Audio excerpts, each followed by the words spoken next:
The women of Venezuela. Maria, fighter. She knows that. How much suffering, how much discrimination towards the Venezuelan women. Chavez arrives, and she gave a place to the women, the children of this country. Let's remember the sons of Calinos. The children with diseases, children without a future, without a country, without homeland. And Commander Hugo Chavez started to attend the needs of these children. The young people. How many young people are still in the memories of their families, and their bodies are still buried, assassinated by the Fourth Republic? And then the commander stopped that situation, and our young people started to be respected. Our armed forces. Today, the Bolivarian National Armed Forces, they didn't want the armed forces to support the people, to demonstrate that distance. We saw the situation inside the barracks. When someone was not a good soldier, he was characterized as a civilian. And one of the main causes of what happened here on February the 17th and the behavior of our soldiers was that distancing. That distance was carried out on purpose.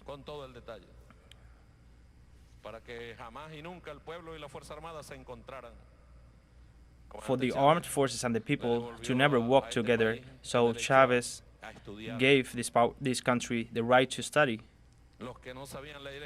Those who didn't know how to write and how to read, they learned how to do it with Chavez. Those who never studied, who couldn't study at the university,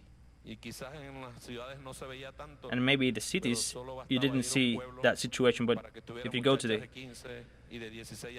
villages, we saw women of 16, 17 years old with 2, maybe 3 children, because she didn't study, and what was left for her was to have a family. And Commander Hugo Chavez helped these people to finish their studies, and he helped those who were studying to go to the university. Remember the committee of the university, how many deaths in Venezuela, people claiming for their rights to study. Hugo Chavez arrived, and he stopped that situation. He gave hopes to the people. He opened the doors to continue the fight. He was always leading.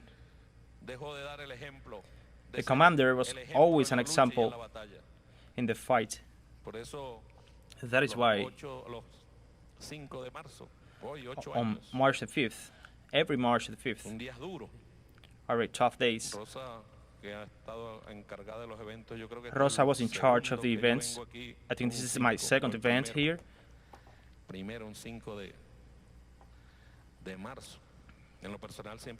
Personally, I would always like to go where he was alive, working in the barracks, in the academies, in Cumaná, in Orsa, in Maracari, and to be there, to feel him alive, because we are compelled to feel Hugo Chavez alive every day.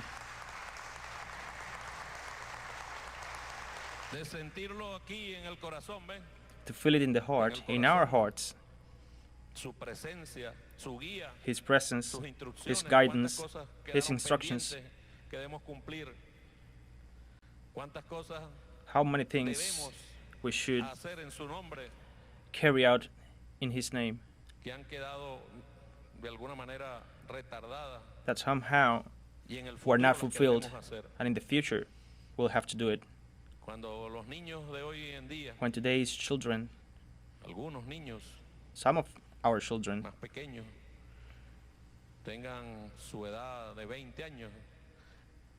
turned 20 years old. They should also feel Hugo Chavez. Let's continue with the work of Hugo Chavez. This is not because he was our friend, because he is in our hearts. It is because he was the Venezuelan who loved the most our homeland. It is a reality. There haven't been in Venezuela a president more Christian than Hugo Chavez, more humane. You know that. They know that. And they didn't take advantage of that because of their hate, because he belonged to a people. And that is not good for all those people who have lived in discrimination and without the privilege, because he came from the countryside. These 8 years have been very tough. I am sure that most of us feel the same that I feel, that I close up my eyes and I want him to be there. I want to dream with him. I have dreamt with him twice that we were with some tanks in a river and we were pulling them out of the river, and he was leading. And I think in my country, in our country, and I say, Chavez, never surrender. How are we going to surrender? How can we betray his thoughts, his ideas? Chavez not only belongs to us, his daughters know that Chavez belongs to the world, and he belongs to the world of those who are in need, to the peoples in need. Sometimes you find with friends in other countries and they talk about Chavez like if Chavez was an Argentinian or Chilean or maybe Cuban, because of the love they feel for Hugo Chavez, because Hugo Chavez was all love for the entire world. In times the love was not trend, in times solidarity was only heard from the voice of Fidel Castro, and between both of them they started to build a huge movement in Latin America and in the Caribbean that went beyond borders. We have to rebuild all this, that the peoples of the world to understand that Venezuela is here. Venezuela will never give up. The Venezuelans will never give up under any circumstances. And that man who is there, that we brought him here, let's remember that march from the military hospital to the military academy. After those 10 days in his military academy, those who knew him in the military academy, we know how much he loved it. We remember him in that yard. These days I was in his office in that academy.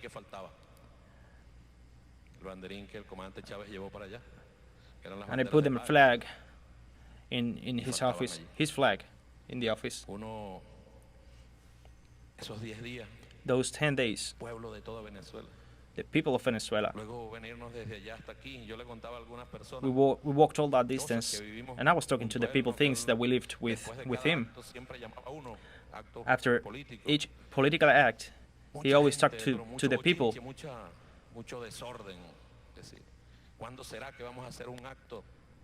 And he always said, I need to carry out an act and to be calm. He told me I was with Fidel Castro in a political act in Cuba, and we went there, and the people were on the sides, and everyone was like in the correct position. And I always told them, we are Venezuelans.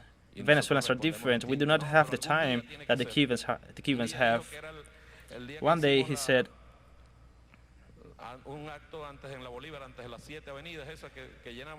in the 7th Avenue, that that was a mess.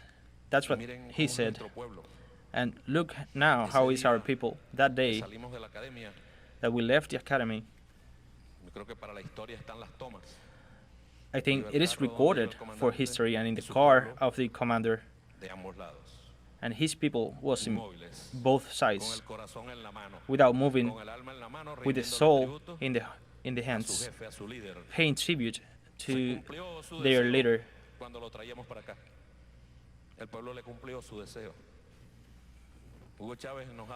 Hugo Chavez left us, brothers and sisters,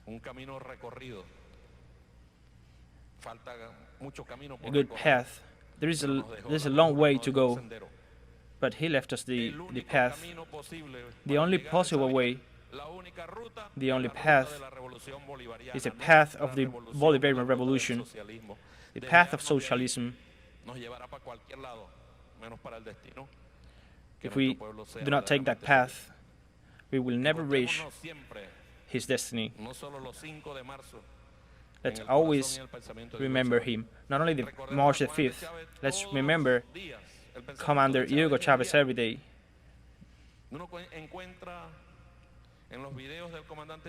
We see it in the videos of Commander Chavez. We can find any current issue in the videos of Commander Hugo Chavez.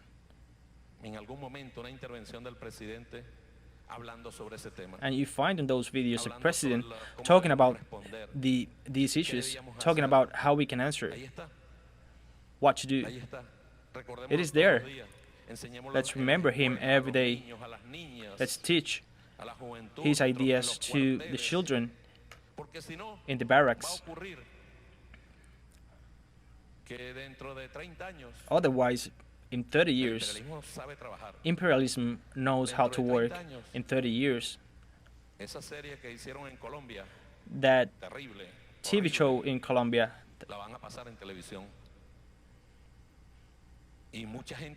we will see it in the television, and many people who didn't know Hugo Chavez will believe that what is said in that TV show from Colombia is truth.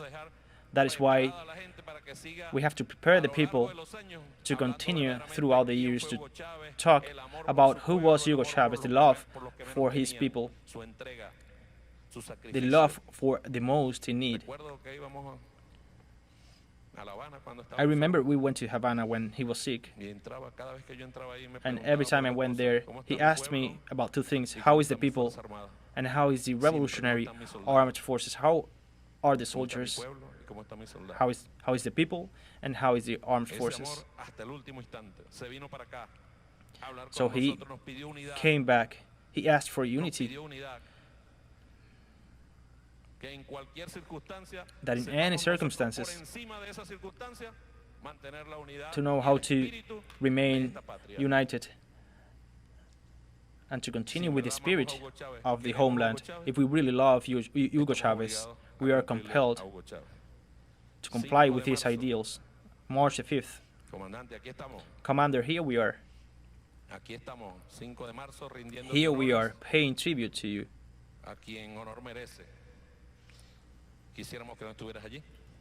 We would like you to be here, but we know that despite being here, when we see the smile of children in the streets, that's Hugo Chavez's smile. When we see the eyes of a man and a woman, that's Hugo Chavez's eyes. In the homeland, that's Hugo Chavez's homeland. For today and forever, Commander, eternal loyalty to your memory. Always ahead to victory.